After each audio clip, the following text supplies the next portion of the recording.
started. Mr. Campos, can you lead us in the Pledge of Allegiance, please?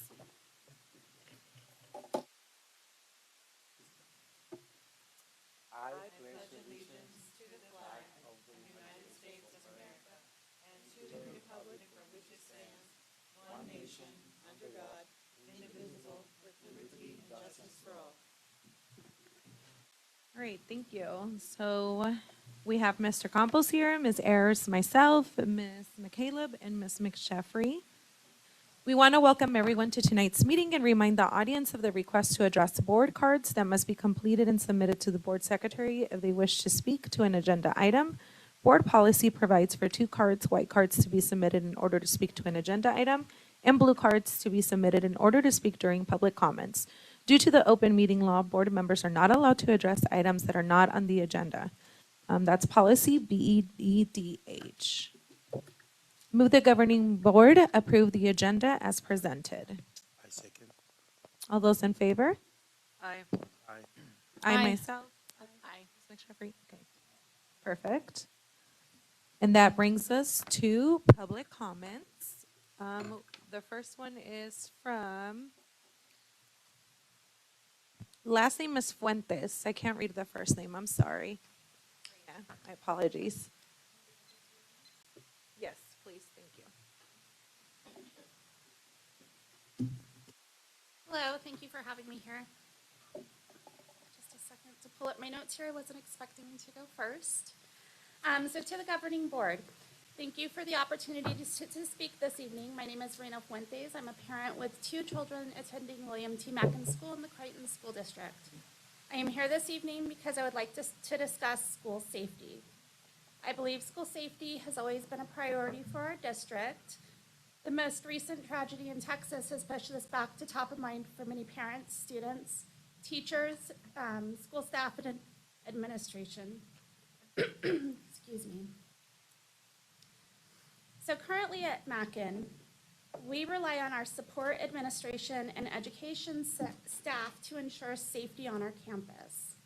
This is an unfortunate but necessary added layer of responsibility on our existing school staff when they are already consistently short-handed and are not behavior or security experts.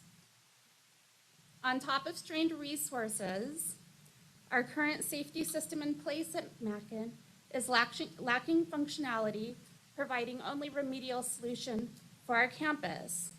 This is discouraging for ability to respond to an emergency situation, and I assume it's disparate to the technology protecting the campuses of our newer schools. So my question to the board this evening is, what swift action can we take to ensure our safety on our campuses?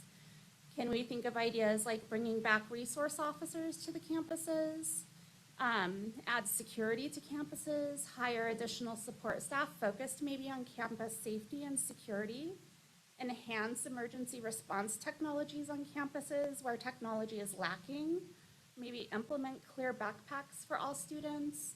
I don't know what the right answers are. I do know that collaboration among the board, district staff, teachers, students will produce many more valuable suggestions for the district to consider. I have spoken to many parents that echo the same concern I am presenting to you tonight, and we are anxious to quickly determine the next steps so we can help to protect our students and our staff on our campuses. Thank you. Thank you. Next, we have Alex Kosla.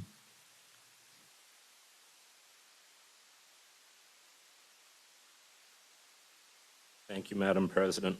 Congratulations to all the students, families, and teachers on the promotion of the 8th graders to high school and the completion of another school year. I know firsthand promotion is a monumental event for our students, families, and teachers, a culmination of thousands of hours of hard work, dedication, and commitment for all involved. It's a time when our students deserve to be celebrated. Unfortunately, the superintendent doesn't see it this way.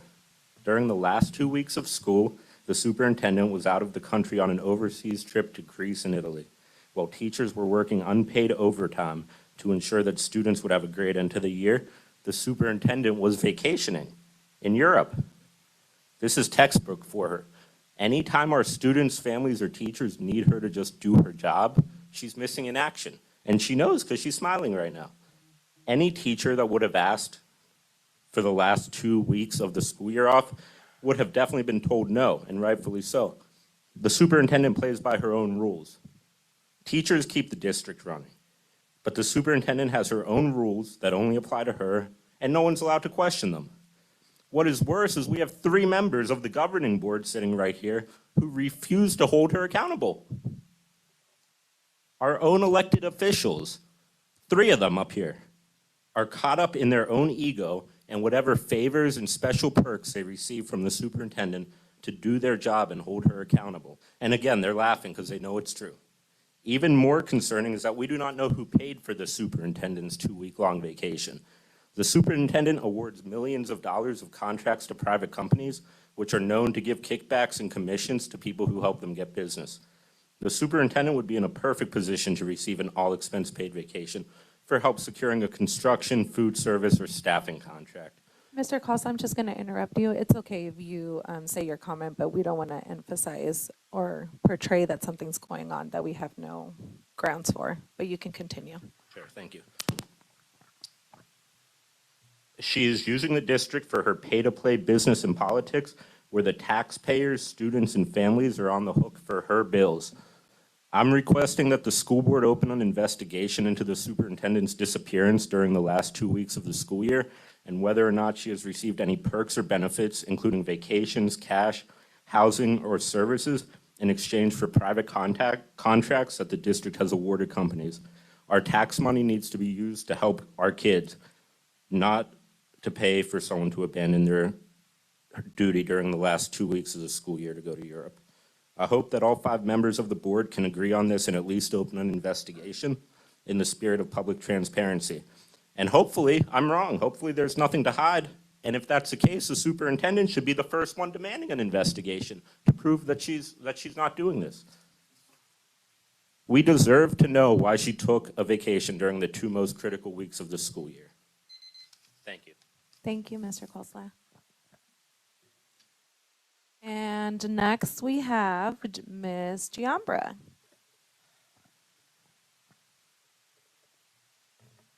Hello, good evening, Madam President, members of the governing board, executive team. Good to see you, everyone, and happy solstice, a day of culminations.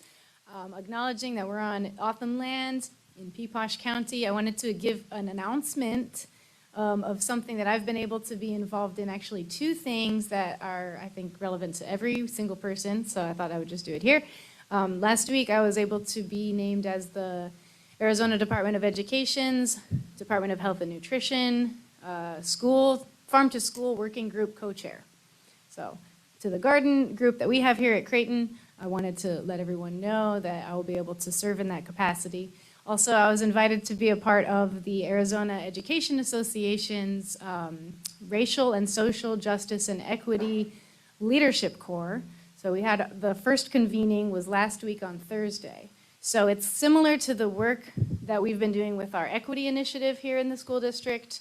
And of course, we also have our garden initiative in the school district. So I believe that we are truly at the forefront of very important things to come. That there is a movement among many teachers, educators, families, and individuals in this state and country for gardening and for racial and social justice and equity. And I'm so grateful to be able to be involved in both of these things because my energy will be in service to the ways that those 2 things intersect. So I think that our school district is actually in an awesome position to be able to lead the way in showing what does the garden group have to do with racial and social justice. So that will be my work personally moving forward, and I wanted to invite every single person to be a part of that conversation. So I'm not the first person affected by, racism and these things, but I am in service to those people. So if anyone listening is someone who feels like you should be part of that conversation, please reach out. And right now it's just a conversation with nothing official, but I wanted to bring that out and bring that up and ask you to please support it 100% because I think really awesome things can come our way in that respect. So again, thank you so much. Beautiful day of culminations. I know it's an important conversation tonight, everything you have to do. So thanks for allowing all of us to be here. Thanks for a great powerful school year and looking forward to welcoming our new principal at William T. Mackin and everything that is to come. Have an awesome evening. Thank you. All right, and that brings us to superintendent report. Well, good evening, everyone. Thank you, Madam President. I think the top of mind right now, and sometimes I do the good, the bad, and the ugly. I'm just going to share that our staffing crisis is looming, similar to other industries. When we go to the airport and flights are delayed because pilots or flight attendants or baggage handlers are not available to keep them on time. And there are also health reasons for this relative to the latent hangover from the ongoing effects of COVID. We are feeling the de-escalation of people's interest in education continuing to grow, and the labor shortage continues to exist for us. So right now, we see about 70 positions unfilled in the district, and 29 of those are teachers. And we've had a couple of names come forward, so we're inching away at it. But by this time, usually, we're closer to filled. And it's I know, been trying in terms of the candidacy pool, not only here, but in our neighboring districts, across the valley, across the state. The crisis is real.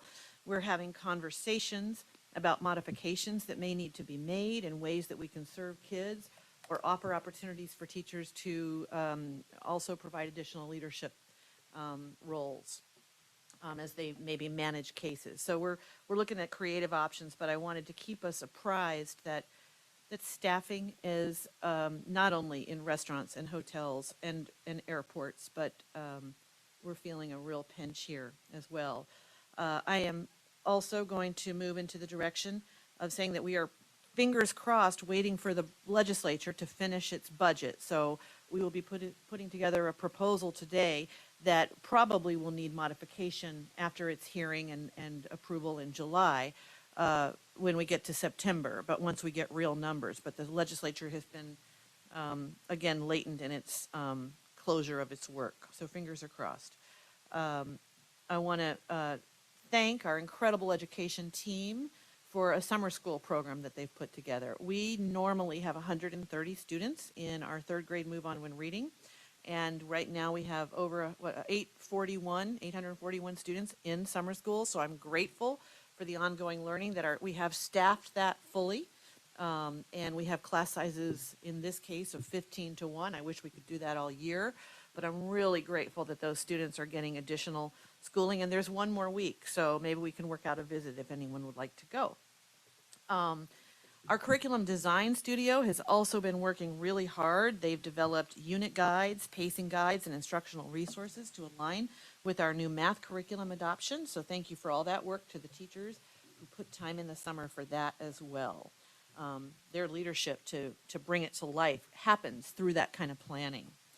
And the other thing I want to make note of is that we had an observance of Juneteenth this weekend, and I'm just so proud of everybody's acknowledgement of the things that we're continuing to do to realize that when the Emancipation Proclamation was declared and actually enacted in Texas, we now have something to, beyond symbolism, really, atone forward to what we can do to protect freedom and honor, what it took for Juneteenth to become a day that we recognize. I also want to wish all of our fathers a happy Father's Day from just this past Sunday as well. And in closing, I would like to say that several of our principals attended the Arizona School Administrators Training this summer, and the beautiful surprise was, and well-deserved, is Mr. J. Mann received the ASA Distinguished Administrator of the Year for Educational Services Division, and I would like to present him with this award in front of you and have you stand behind him for a photo. So hats off to Mr. Mann.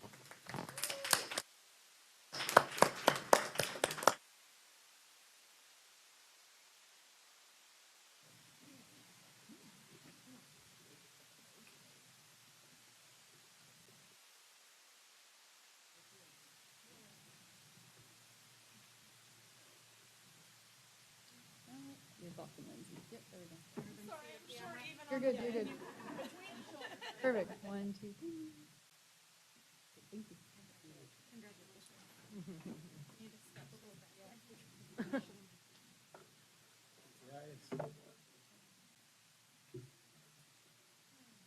And that concludes my comment. Dr. Lewis, were you done? Okay, that concluded, okay. That brings us to governing board reports, and Ms. McSheffrey, would you like to start us off? I do not have one tonight. Awesome, thank you. Ms. McCaleb? I'll keep it brief. I was really excited to hear how many students participated in summer school and how many staff members. I know teachers are feeling very burnt out, so just a very huge appreciation to all the teachers and staff who gave up their summer in order to continue to teach our students, continue to keep them inspired and engaged, and all the teachers working on curriculum work as well. We really, really appreciate it. It's purely a myth that school and educators stop in the summer, so I just really want to acknowledge that a lot of really hard, important work happens during the summer. So thank you to everybody. I hope that everyone also does take a break and relax. We got another month here, so make sure that you're nice and refreshed before we come back in August. I know I'm doubling my relaxation with work as well. I'm going to the ISTE conference on Friday, so I'm super excited, which is the International Society for Technology and Education. So I'm hoping to bring things back. I'm going on behalf of Baltz District and also the Arizona Tech Education Association, but I hope I also have some cool things to bring back to Creighton as well. So. Awesome, thank you so much. Ms. Ayers? I do not have one tonight. Mr. Campos? Hello, everyone. Number one, I want to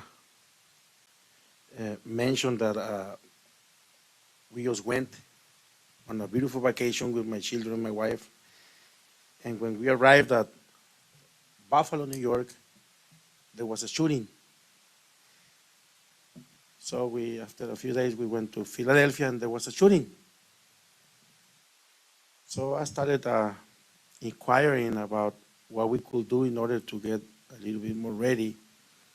And I just want to share if anyone is willing to attend on this Saturday, the 25th, from 9 a.m. to noon at the Church Monte Vista. The Phoenix Police Department has put together an active shooter training where there's going to be an hour and a half of theory and explaining and identifying different situations.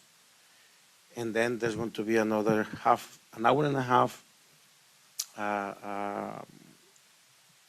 They're going to put together they actually asked me to talk to my neighbors not to be afraid, because they're going to put a yellow tape and they're going to do a kind of like an acting in which we want to be able to enact what we just learned. And I'm very happy for that, and I was hearing the concerns. It wasn't something that I called them or anything. I was just praying about it as soon as I arrived from our vacations. And it's a blessing, because I have people that is afraid, not only at schools, but at churches. There's been shootings, people gone crazy and started shooting. Nobody has the right to do that. It doesn't matter that they have a different perspective of point of view. Nobody has the right to attack anybody like that. And sadly, it's very difficult sometimes to be 100 to avoid it. There's no way to guess when or where it's going to happen.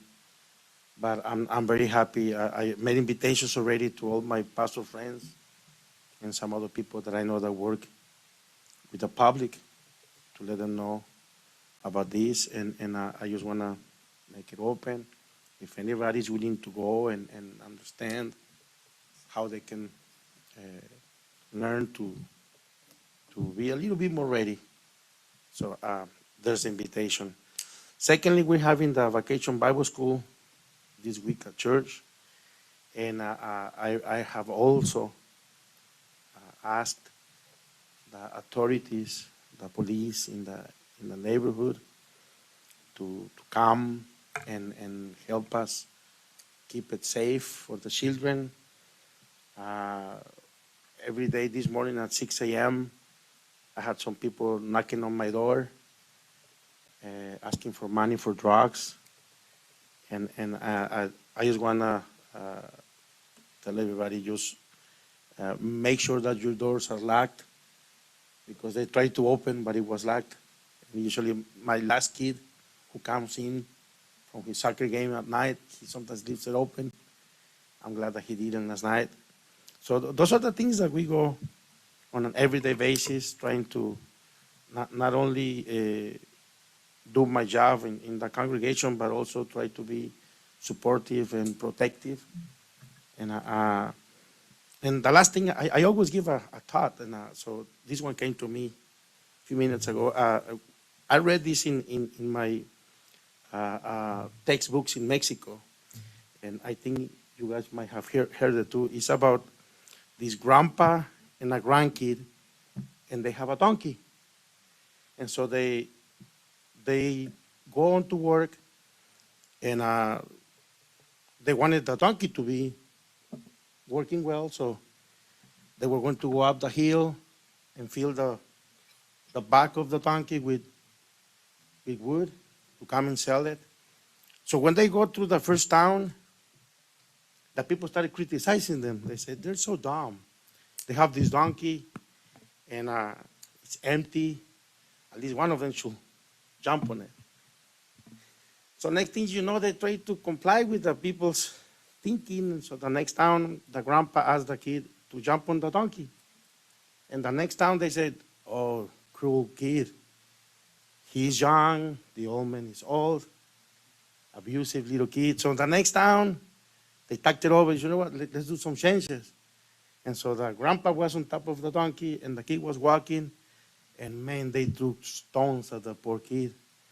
So that fourth town, they both jumped on the donkey. Same thing. Nobody liked it. So they ended up saying, you know what?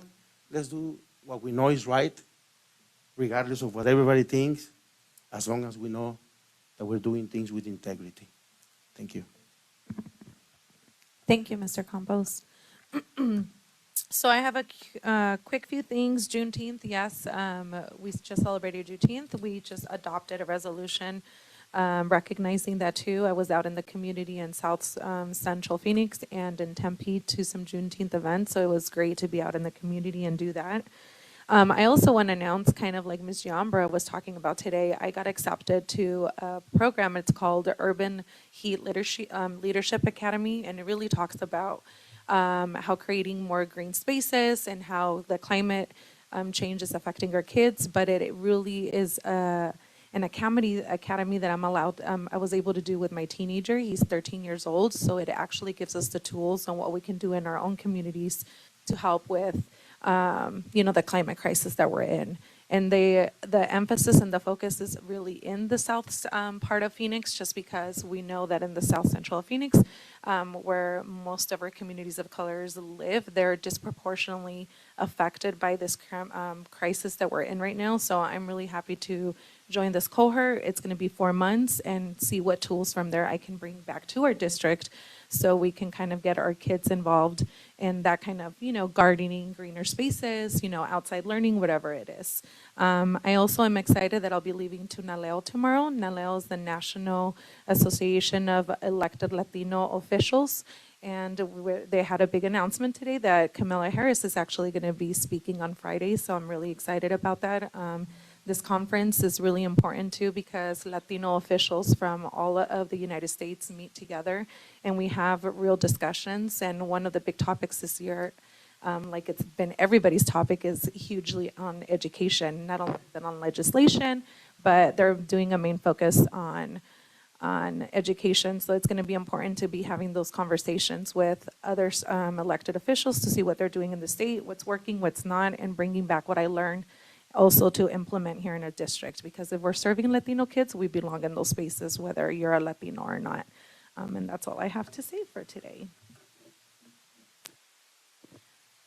All right, so that brings us to 5A. I move the governing board approve consent agenda items A through JJ in accordance with policy BEDB-E. I have a few I'd like to pull for discussions. Sure, okay.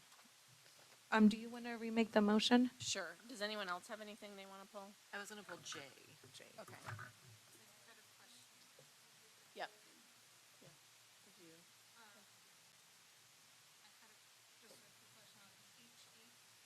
HH, okay.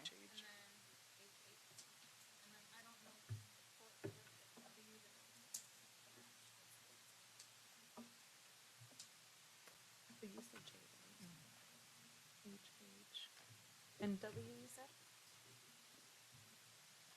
We can't just go down, Hilda, and skip ones we don't want to discuss. 'Cause I got 1, 2, 3, 4, 5, 6, 7.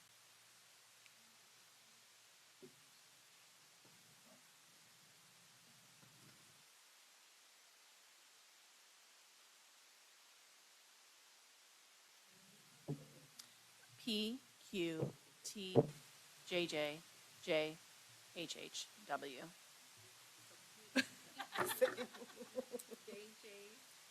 J, H, H, W.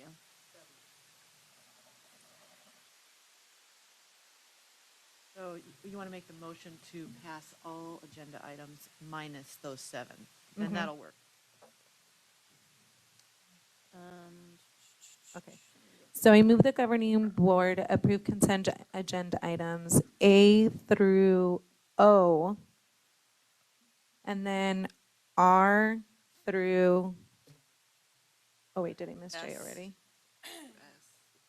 Okay, I missed J, I'm sorry. Yeah. Okay. Minus, right, yeah.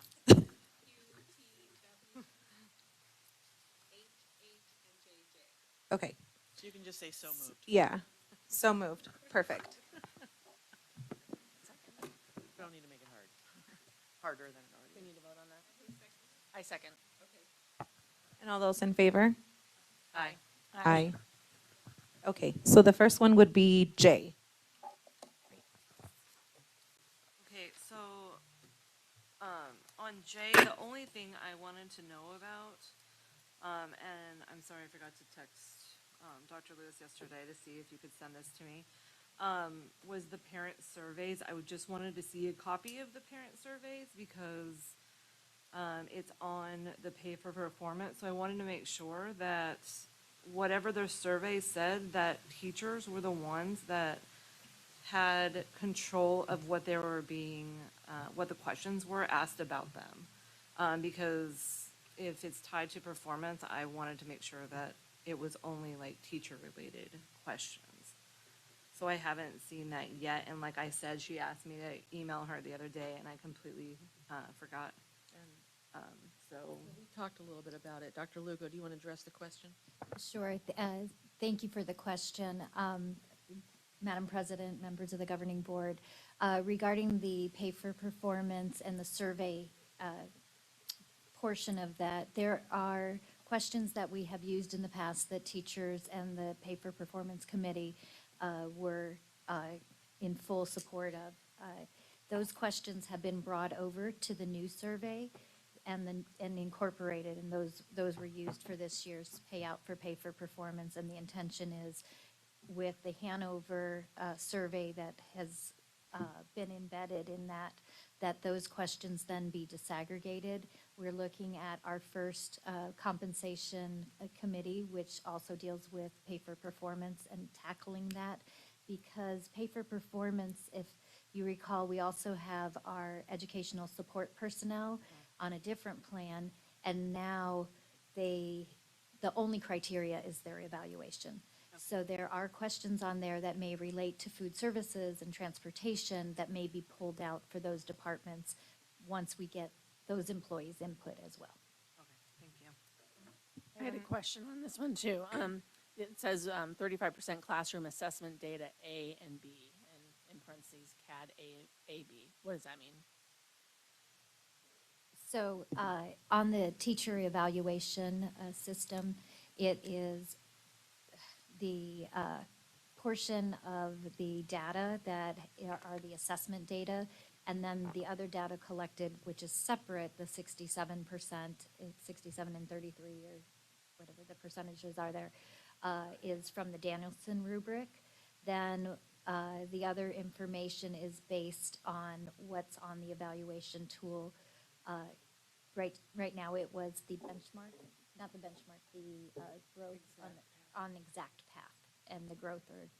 So are we voting to use exact path now for 23, 24?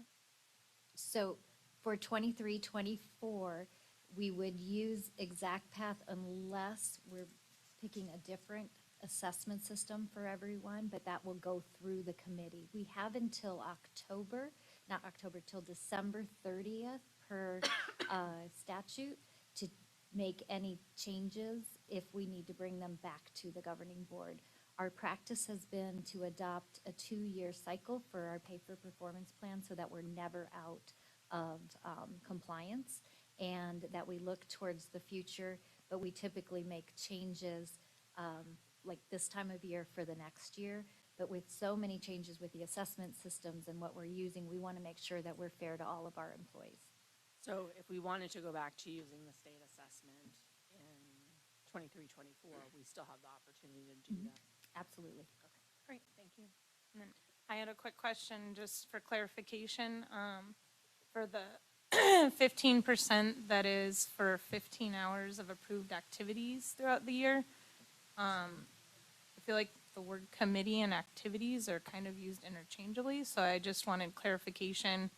Because I know we have district committees and we have mentor programs, but that's not going to allow every teacher opportunities. And I know there's site-based committees, but does that also include something that maybe is not a year-long committee, like you're on the planning committee for the spring fling or things like that? Like, I just wanted to So clarify. the 15 hours can be all from one committee or all from one group, or it can be put together. So if the spring fling, for example, is a 2 hours worth of work, but typically 8 hours, putting those things together, that time can be accredited. New teachers to the system, if their participation in meeting with their mentor teacher, that counts for their committee work. We don't want to put yet another responsibility on our new teachers. Okay. No, I just want to make, I know the new teachers, the mentor, I used to fill out those logs. They get plenty of hours. I just want to make sure that, like, the sites were going to ensure that there were enough opportunities for teachers to all get 15 hours. We've had nobody that has not had the opportunity.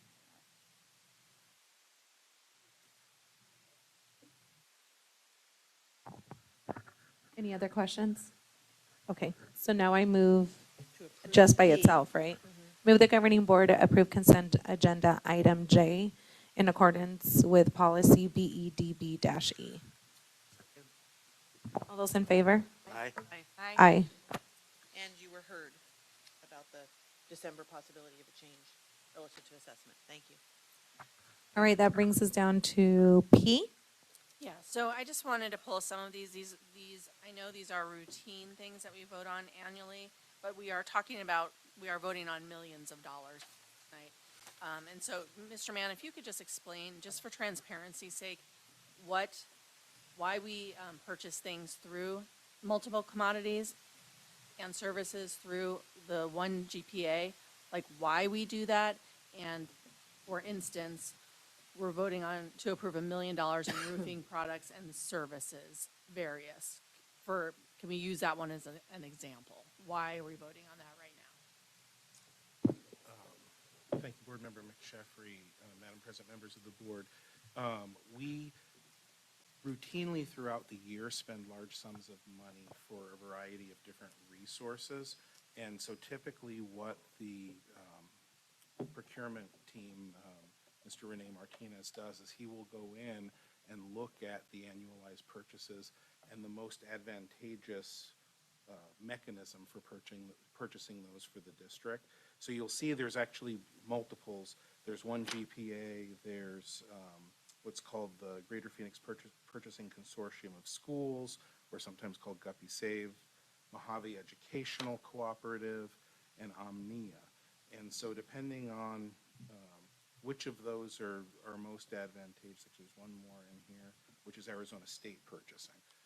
And then there's also several sole sources that are in here. Are typically what are selected. So one of the examples was for roofing services. So we know that we currently have a number of roofing projects that have been approved to be funded through the School Facilities Board, and rather than reaching the point at which that work is able to be done and then having to go back and re-procure, which we really can't do because the approvals have already come through from the state, this grants the authority to move forward with those purchases.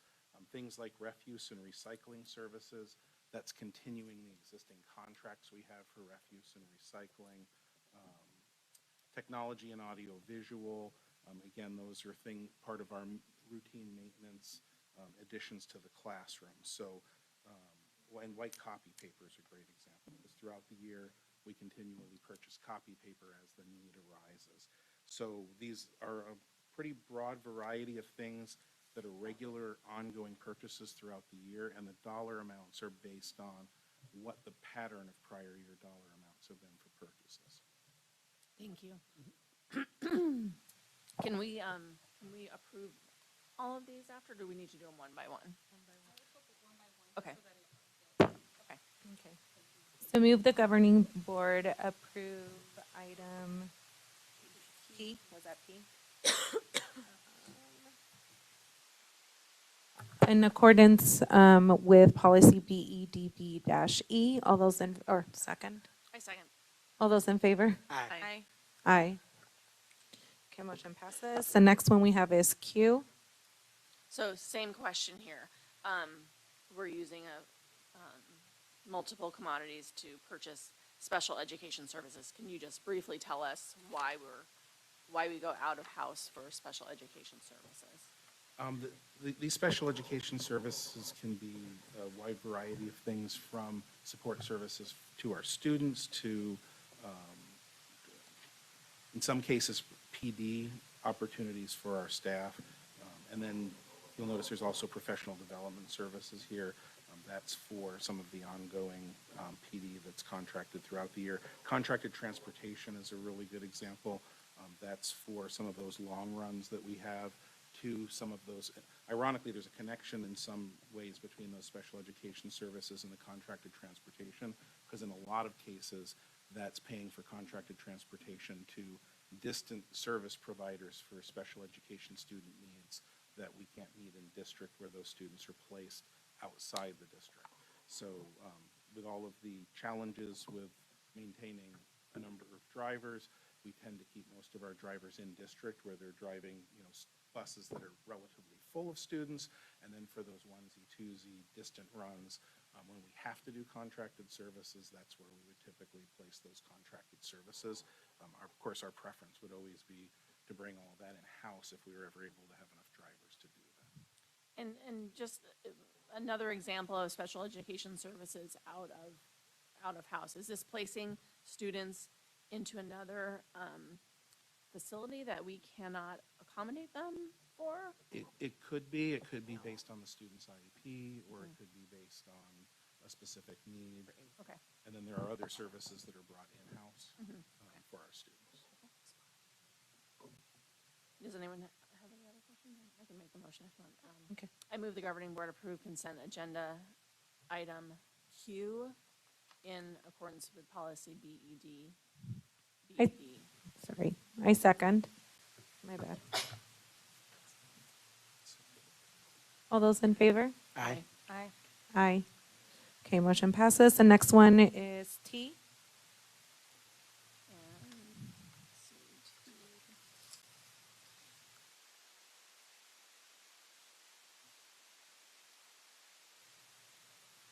This was, again, just wanted to point out the computer hardware and support, that's $2.5 million that we're voting on tonight.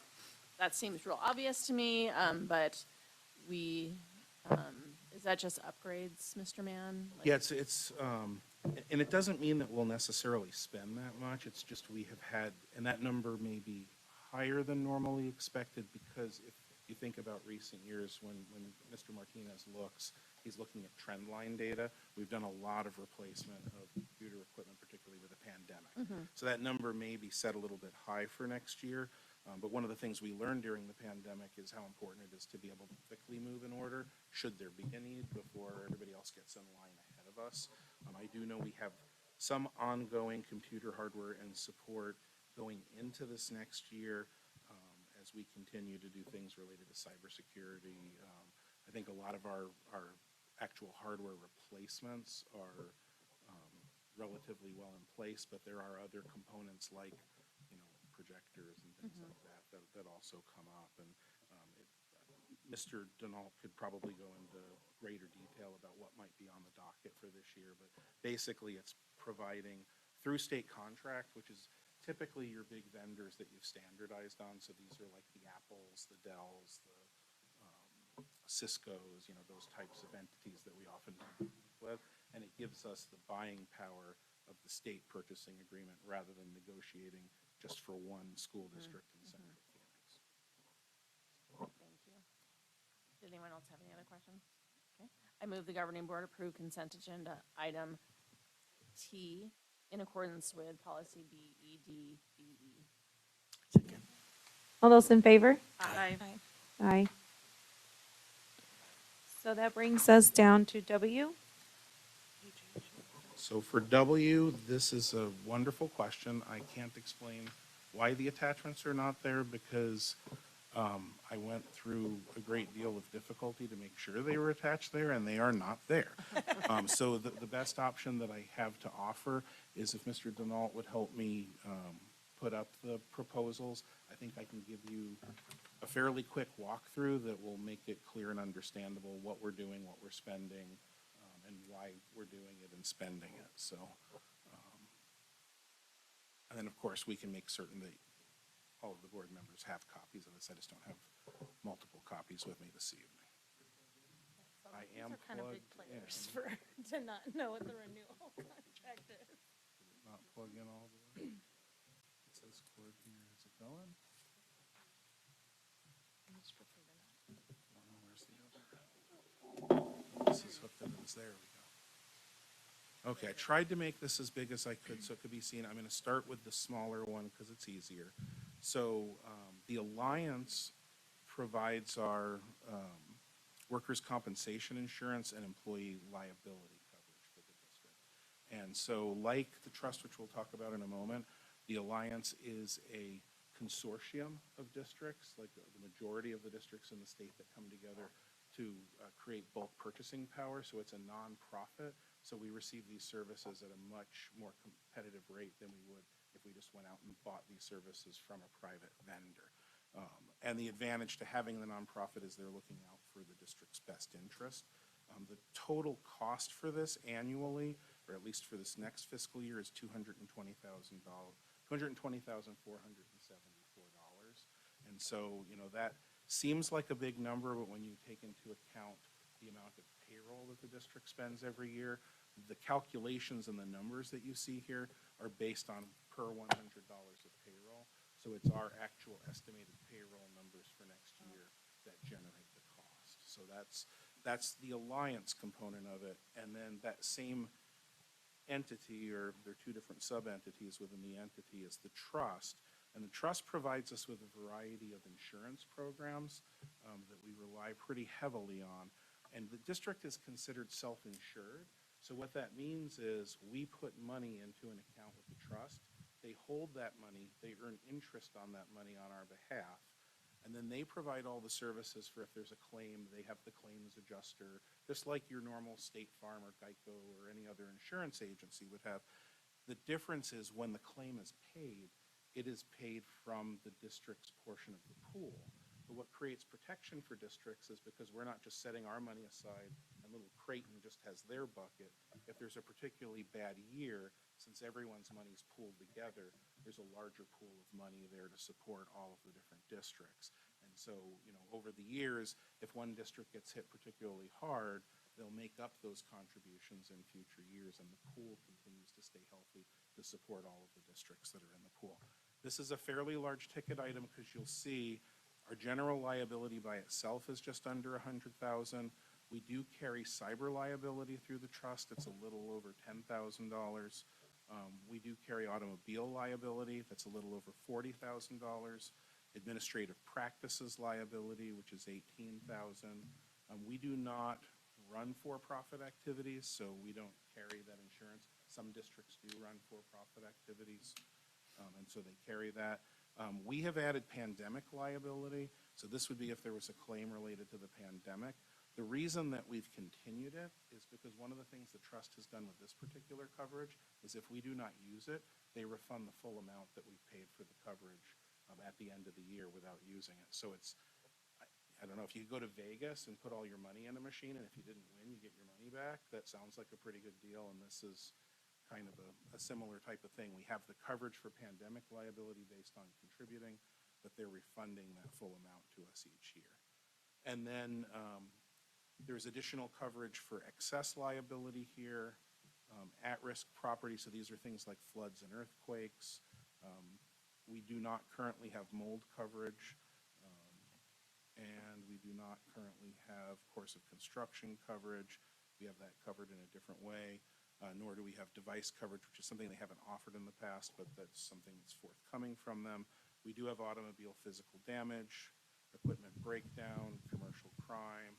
We do carry a small policy in case there was an issue with our PTOs or booster clubs that affected the district. And we currently do not have to carry storage tank system coverage because we've moved to above ground tanks instead of below ground tanks several years ago. So, and then prepaid legal is one of our big ticket items. This one's up significantly versus prior years. That's about $43,000 for next year. It brings the total cost for the annual trust contribution to $567,056 for fiscal year 23. So those are the two coverages at question. You may have noticed that I have pre-signed copies because if the board does approve this, it also covers us for international travel. We have students who are headed to Costa Rica with the Junior Ambassador Program, and because that trip crosses fiscal years, I guess they're leaving tomorrow. So if the board does approve this, once it's approved, I'm going to be sending the signed documents to the trust, and we actually have a kind trust person standing by to issue that paperwork, so that way the students have that in hand as they head out of the country, not only for the remainder of this fiscal year, but for the days past July 1st as well. Hilda, can you just make sure we get a copy of that email to us, please? And Mr. Mann, you said our prepaid attorneys fees did go up this past year? It's not been uncommon for them to go up for all districts the last couple of years.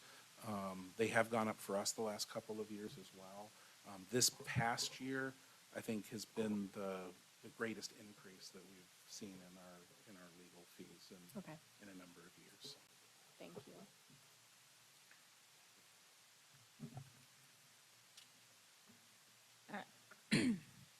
Thank you for going over it. For transparency's sake and making sure we knew what we were voting on, I wanted to make sure that we had that.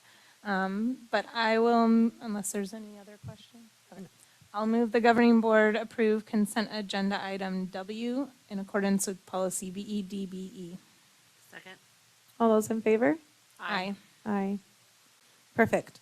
So that leaves us with HH. So I didn't mean to pull HH, sorry. Oh, okay. So, Because okay. I had a quick question. Thank you.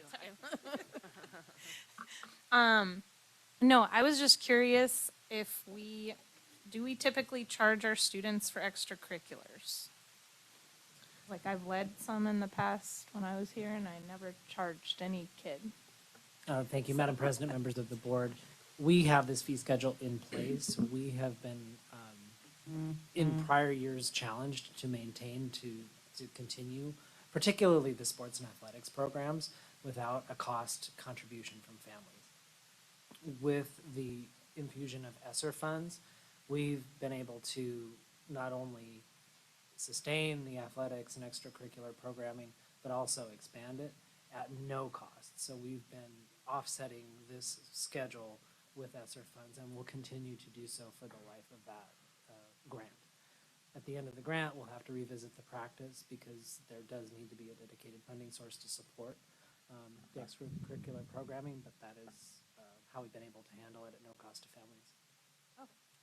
Thank you. I just wanted to make sure that, like, just because we had the fee schedule, it wasn't that we're gonna start charging kids for everything, because we want to make sure they all have access to it. That was it. Any other questions? on You that? mentioned an annual cost. What's usually the annual cost? In your governing board agenda item, there's a document that has the fee schedule. So if you look at that, it indicates things like $25 per participant per activity for the school year. So $200 max per family. We're not currently collecting those fees because we're using ESSER to fund the extracurricular programming. Thank you, Madam President. Okay, any other questions? Yes. I move the governing board approve consent agenda item HH in accordance with policy BEDBE. I second. All those in favor? Aye. Aye. And that brings us to the last one, which is JJ. Yeah, so my question here is, this is the deadline for doing the budget, right? I know there's issues because we don't have a budget, but that's correct, right? July 1st is the very last day. We know we have quorum, because I will not be here. I have a conflict starting at 8, so I don't think I'll be out of that conflict by 10. The deadline for proposing is July 5th, and we're Okay. proposing tonight, so we're good there. The deadline for adopting is driven by the requirement for us to turn in a budget by July 15th, so July 14th would be the deadline in order for us to ratify that Okay. that budget. So, and, you know, I feel bad taking this opportunity to say this, but if the legislature would do their job, it would make it a lot easier for our wonderful governing board to do their job in a timely fashion, and it would make life a lot easier on Ms. Dumoulin and I trying Right, right. to get the information to you. Like, it really troubles us when we have to get that information in such short order to the board. And I also think it's really important to be aware that we have set this budget very high. And the reason we've done that is there's a lot of talk at the legislature about the possibility of additional funds for districts. And one of the things you can do if you set your budget too low is you can lock yourself out of being able to access all that budget capacity. So we've set it high on purpose to make sure we capture all that capacity. But as Dr. Lewis said in her superintendent's remarks, we're going to need to come back in September and adjust that budget because we're working with basically interim forms just to be able to meet our legal obligation because the legislature's not meeting theirs. So we need to have the hearing on the 1st so that if we need to come back and make any changes, we approve by the 15th? No, we need to have the hearing on the 1st to make the deadline of the 15th. Okay. I mean, it could be the 2nd, it could be the 3rd. One of the challenges the week after that Friday is the July 4th week, and so the attempt was to make sure we could try to have enough board members to approve. At the end of the day, the hard deadline for us is to have it done by the 14th. And we're required to do that even though we don't actually have the data we need to produce an accurate budget, so.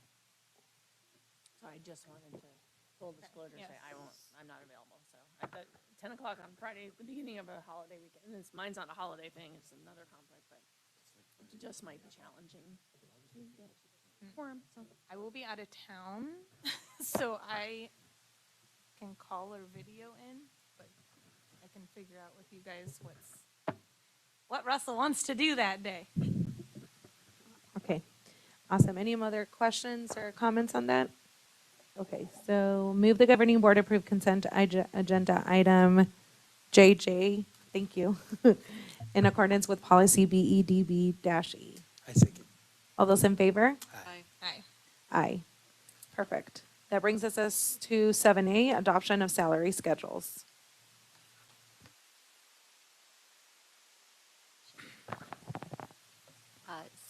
Good evening, Madam President, members of the governing board, and executive team. Have before you the salary schedules that have been adjusted per the meet and confer recommendations and the presentation that was given to you when we met. These salary schedules reflect the increases that were agreed upon. I can go through them individually if you'd like. They were vetted in a number of circles from the compensation committee, members of the meet and confer team. We have an internal group called Triad, as well as different set of eyes making sure that they are pristine.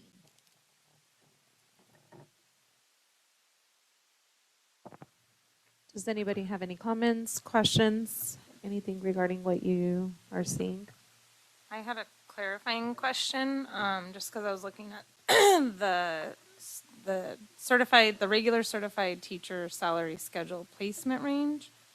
And then when I looked at the document that has all the base salary ranges with the minimum and maximum, my question was just how does the teacher max get up to 71,888? Because I tried to math from the other one and I didn't know how you could get that high.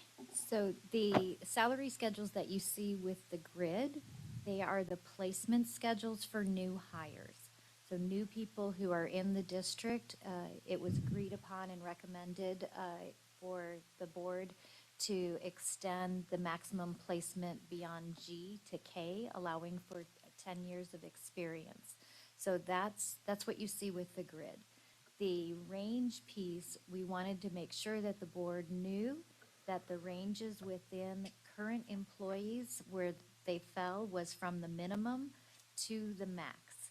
So that maximum range is either just a little bit more than the highest paid employee, or it is the max of the parity study, the compensation study that was moved forward. Some people in different categories are not close to the max, but in the teacher area, there are teachers that are close to the max. And one of the agreed upon was to lift up the cap because we came upon that cap and then certain teachers didn't get the compression as presented, and that was 2 years ago. Thank you. That's what I thought. I just wanted to clarify because anyone looking at this would have been like, what is this versus this? So. Yeah, and so what's published for new hires coming in is the placement schedule, because when you put the other range out, then people are like, well, why am I not getting, the 70,000? And that's for people who have been in the system for a long time. There's very few. I have a question on this. I think it's a similar question on the coordinator. It doesn't match, exactly 21, 22. The maximum actually has gone down to 69.97 from 78,237. It appears. I'm just wondering why that is. So thank you, Governing Board Member McSheffrey. It is very, very complex. So the salary schedule that was brought forth last year for the coordinators, the interpretation of the implementation of the parity study had all coordinators in the same box. We have certified coordinators and classified coordinators. Certified coming from oftentimes coming from the classroom or coming from the teacher on assignment ranks. When they were placed on that schedule, they weren't seen for their placement for like master's degrees, master's plus 15. So we had to spread the certified schedule out to reflect those. There was also an entry issue with it being lower than a teacher with 5 years' experience for a 12-month when you look at the daily rate. So, sorry, it's so complex. So when you look at a teacher who, the qualifications for that position, they needed minimum 5 years' experience to even qualify for a coordinator position, and oftentimes a master's degree. So that's where you're seeing the differences. The differences where you see the max on the new hire placement is because when you do the math, it's a placement schedule versus the last year's schedule, which was the range, which is the same question that governing board member Michaela asked. Thank you. And the only question that I have is on the administrative schedule placement range. There's a community relations stipend that I see per month based on position. Who's getting those stipends, the community relations stipends? So I will have to look to give you the exact who's getting which level of stipends, and Okay. I can provide that to the board. Typically, those are principals, the certain directors are receiving those community ed, but I can give you absolutely a crosswalk and provide it in the next board update. Okay, and then within the community relations, what is expected of somebody to be getting that 257 stipend a month? So it's dependent on the position, and it's to interface with the public and be visible and come to meetings and attend community ed and other areas, but that's overseen by their supervisor. So we're paying people to show up to board meetings or show up to the public, is that what I'm getting? Weekends and nights and extended opportunities over the summer. Okay. Okay. Any other questions or? I mean, that would be nice to have as in a board update, just more fleshed out, more detailed. That would be great. Sure. Yeah. Okay. Any other questions? So, move the governing board adopt a salary schedule for the 2022-2023 fiscal year. A second. All those in favor? Aye. Aye. All right, motion passes. That brings us to 7B, approval of job descriptions. Turn the page here. So with this agenda item, this also comes with the implementation of the parity compensation classification study. If you recall in the presentation that they gave, they recommend, the Gallagher and Associates recommended a reduction of 192 job descriptions. Their recommendation was to 60. A lot of time and work has gone into melding job descriptions, vetting them with supervisors, looking at what employees are currently doing. We were able to have 100, from 192 to 78 before you for consideration. They're all job descriptions that have been currently in place, but they're in a broader umbrella. But there are the new proposed job description. One is for the van driver. Because we have such a shortage with bus drivers, the van drivers meant to take students on short trips. The other new job description would be for the manager of the horticulture, gardening, and landscape.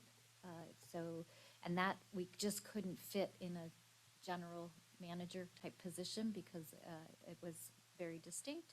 And then the third one is for the child justice and advocacy. We have a teacher on assignment.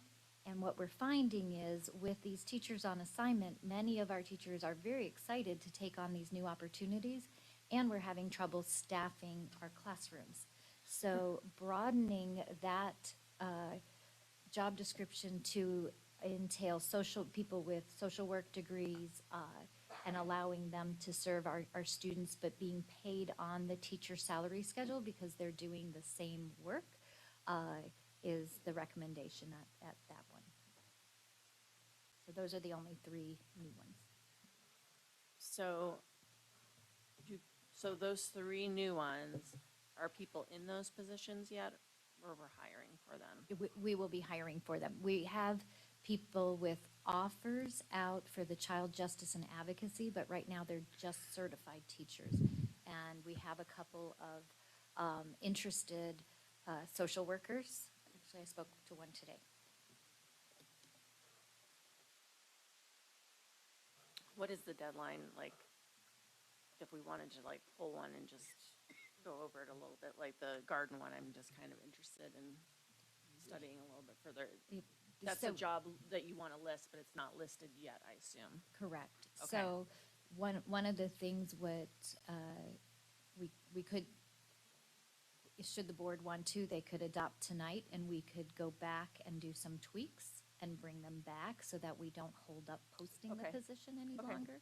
Or we can wait until the next board meeting is, Which isn't at the until privilege of the board. August, yeah, so. And tweaks we can do anyway operationally. So Okay. we can hear some of Okay, that. I don't want to hold anything up, but there might be some tweaks to this garden one I wouldn't mind discussing, but I don't want to hold anything. Well, back job either. descriptions can also be more umbrella, and then operational assignments can come into play even without the job description. Other duties as assigned. For all of us.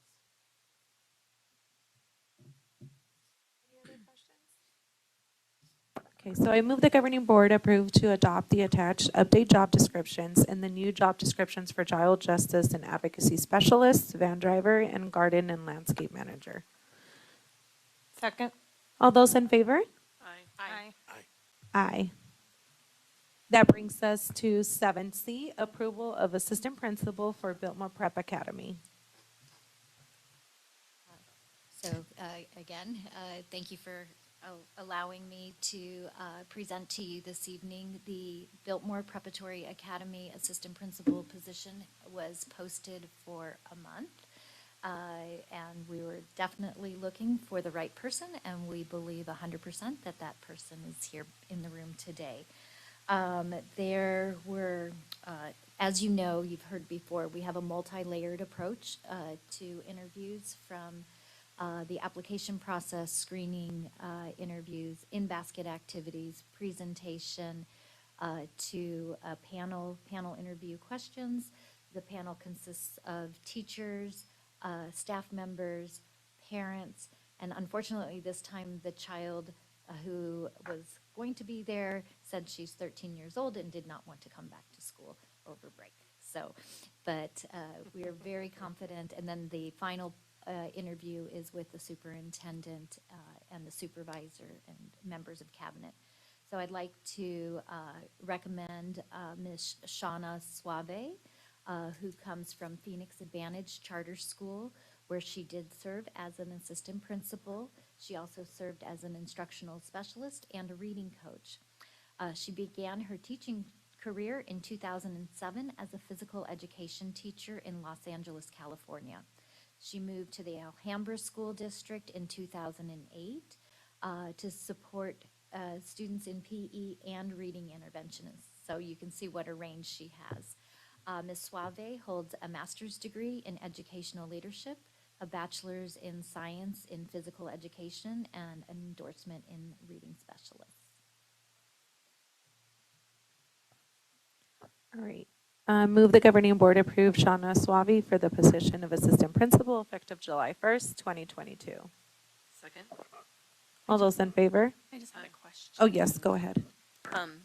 The hiring recommendation process that you emailed to me, Dr. Lewis, Dr. Lugo, did everyone participate except for the student that was on the list?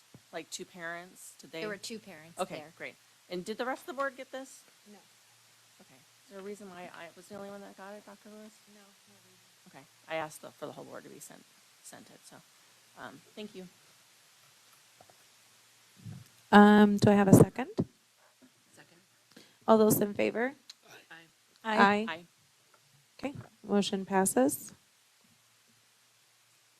All right, and then we have move the governing board approve Dr. Gabriela Ramos for the position of principal effective July 1st, 2022.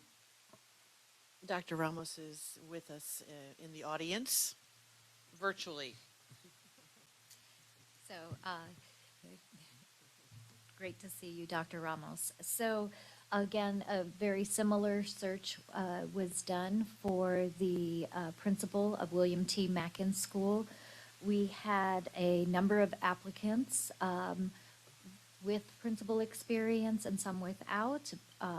We posted in quite a few positions around the state. And we are very, very pleased that our very own Dr. Gabriela Ramos is coming back to the Creighton School District. She recently served as an assistant principal at Tavan Elementary School in the Scottsdale Unified School District for 3 years. But she began her teaching right here at Gateway School as a dual language teacher in 1998.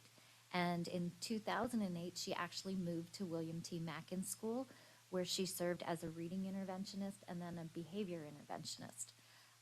She went on to Biltmore Preparatory Academy as an instructional coach. Dr. Ramos holds a doctorate in educational leadership from Northern Arizona State University and a master's in curriculum instruction from Arizona State University. I just had a question, same question on the hiring process. It looks like Gail Smith was a no, but we had 2 parents on the. We on the did have committee. 2 parents. And 2 students on the committee too? The students did not, we had 1 student that was there. Okay, all right. And did all of the teachers participate? There's quite a few teachers listed, so. All except for the 4th grade teacher participated. Okay, thank you. All right, with that being said, I move the governing board approve Dr. Gabriela Ramos for the position of principal effective July 1st of 2022. I second. All those in favor? Aye. Aye. I would like you to have a moment to meet both of our new leads in our family. So I know, Shauna, you didn't expect this, but I'm going to call you up. And Gabriela, I'm going to ask you to share a few words after Shauna just says hello to the board.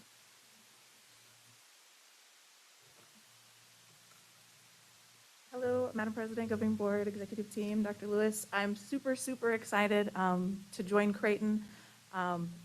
And it was a pretty intense process, so definitely more intense than anything I've been through before, so rest assured with that. But I'm super excited to join the Creighton family, and everybody has been amazing up to this point, so thank you so much. Glad you're with us. Congratulations. Congratulations. Ramos. Good evening, buenas noches, Madam President and Governing Board members, Dr. Lewis and cabinet members. I am super excited to be back at my family district, Creighton School District, and coming back home to Mackin Elementary. I'm super excited and looking forward to working with everyone at the district level and on my school level too. Thank you so much. Congratulations. Felicidades. Thank you so much.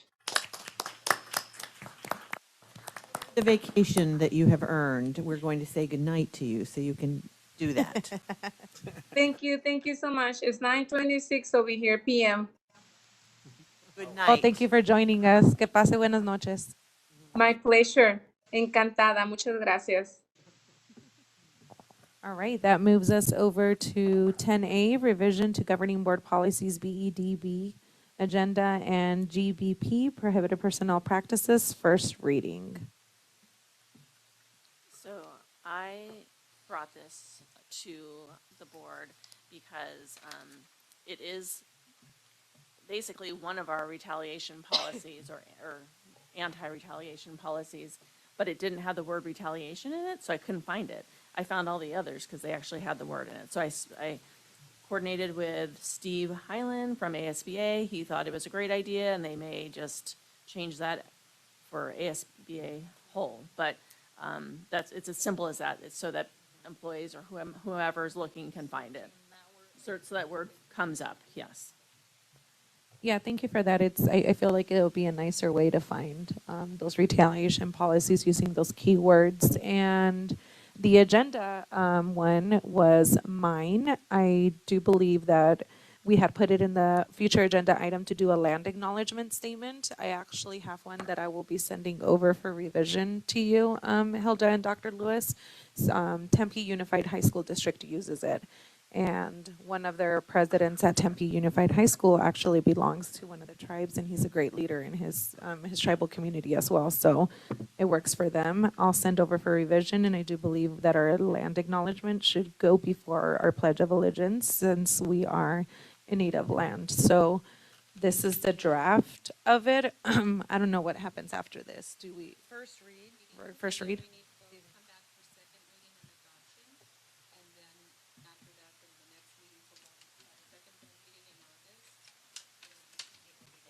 Okay, makes sense. And I'll make sure you guys have that land acknowledgement statement before then, so we can kind of have everything finalized.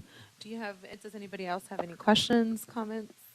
No, I'm just excited to see it, hopefully becoming part of our agenda. Awesome. And that's it, right? I can move on to the next one. So the next one is our 10A legislative political report. I do not have anything other than we're hanging on. I think hanging on is a great brevity way to say it. Patiently, I'd add, patiently. We've got some interesting discussion and dialogue and debate going on about school improvement and voucher money going to schools other than the typical public schools of school districts. There's some discussions about possible increased special ed weight money coming, possible increase to poverty weight. So there's some trade-offs in the packages that are being presented and bantered about. There doesn't seem to be any unified feeling across both aisles yet. We have hope. Maybe. Ms. Juarez, I just wanted to note that Mr. Campos left at 7:29. But yeah. Any other legislative update? I think some of the things that are vouchers trying to be tied to public school funding, there's a variety of things going through appropriations and being brought up on the floor tomorrow morning. So if anybody is bored, head to the Capitol. All right. Or if your flight's delayed. Sorry, that was a terrible thing to say. All right. Anything else to add? Okay, perfect. That brings us to future agenda items. Do we have any future agenda items? So I just had a thought that the Mackin study session should be made prioritized, since we do have a new principal. And I think the board wants to be at least a little bit involved in solutions for that community, since we have heard for a good part of the year, we just heard from a parent this evening about safety at Mackin. I think we would just, because it's been requested, we would just like to be a part of that sooner than later. I don't think, it's very positive that, that we hired a new principal this evening. And I just would like to take advantage and start off with a good momentum. I know we do have a study session scheduled for August. That's probably strategic planning and goal setting. I'm out of town that weekend, taking my daughter off to college, so I can't attend that particular date that it's scheduled for now, and I would like to be there. Can I also add to that, and maybe instead of just school specific, we tie in just school safety in general? And Absolutely, yeah. And alignment. Study session on school safety. Yeah, alignment of expectations, SEL, and school safety.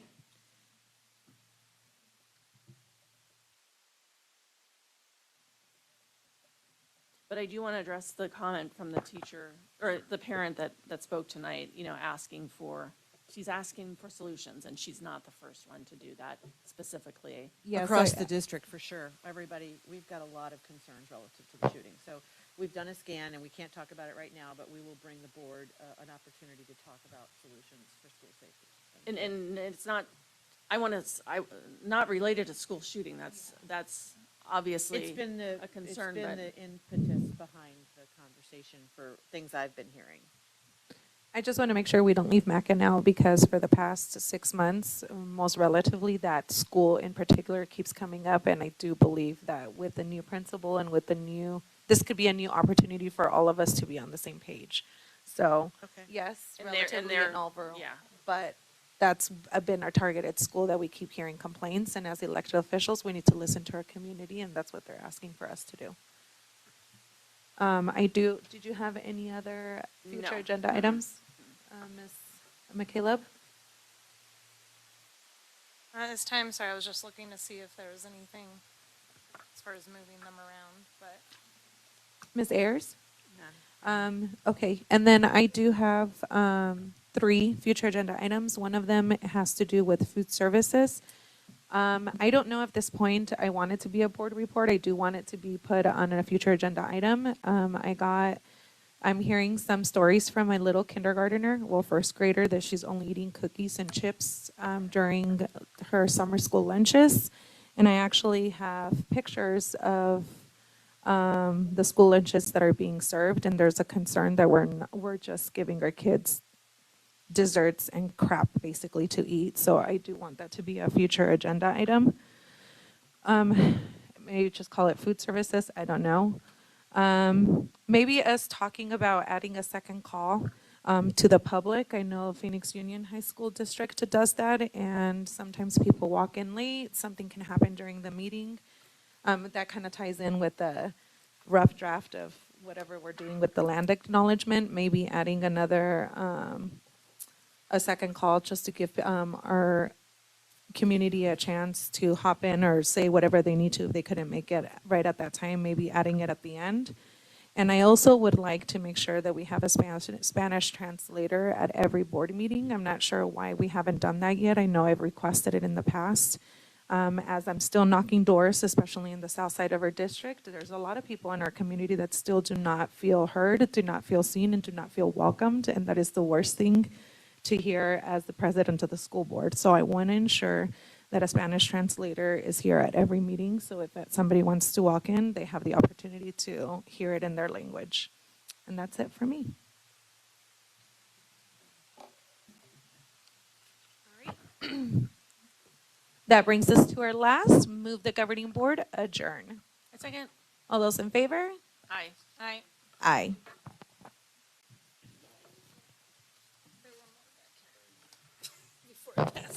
Thank you, everyone. Have a good night. I was saying, nobody leave, there's a lot to sign. I know.